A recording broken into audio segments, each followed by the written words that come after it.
دوستان بسیار نازنین جلوس اسرار باشه شاپور فراز هم یک آن فرمایش آمده گفتم بخوان گفتم یک بار خواندیم گفت یک بار برای من بخوان در فرمایش است مگر بدون میکروفون جلوس اسرار باشه شاید ما را کنترل کنن کم ما کرم شما میخوانم بردویده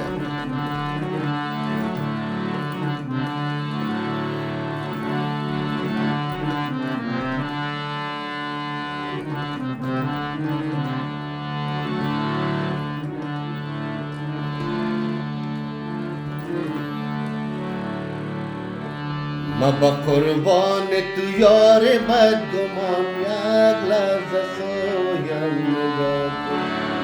که دارم به تو چند گپ عاشقانه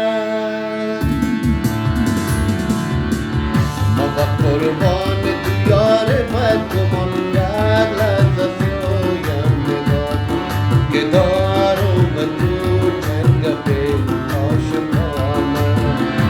عاشقانه بخیر تو بکسی دل نداده همه سرایم شبور برای تو بسود دل این ترانه ملامتم نکنه دی مردم بیدانه یار سفتان تمام قلبم بیدانه یار سفتان تمام جانم بیدانه ز یار دورم چی خواهد شد ای مهربان از خدا ز اشکورم چی خواهد شد ای نگهبان از خدا همه دنیا را برابر نکن به خاک پای یارم به خدا قسم که تا ابد بمون با وفای یارم مهربان از خدا مهربان از خدا نگهبان از خدا نگهبان از خدا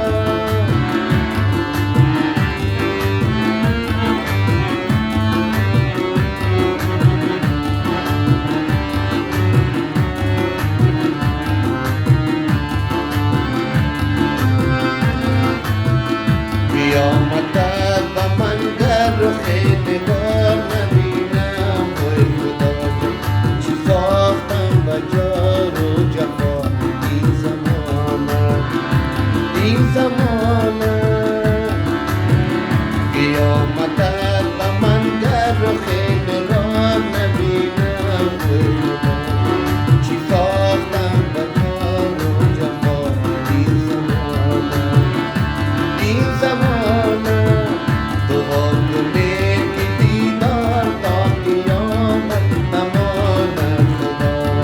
رساند مرا بر بیان جاودانه ملامت نکنه ای مردم بیدانه یار سلطان تمام قلبم بیدانه یار سلطان تمام جانم بیدانه من با قربان یار مردمان یک لحظه سویم نگاه کن که دارم به تو چند گپ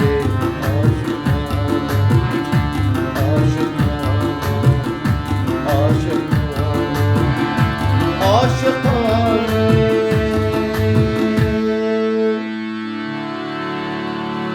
جلوس اسرار باش نازنین ما کم ما کرم شما آواز ما بدون مایک بدون کل چیز دوست ما فرمایش داده بود جلوس اسرار باشه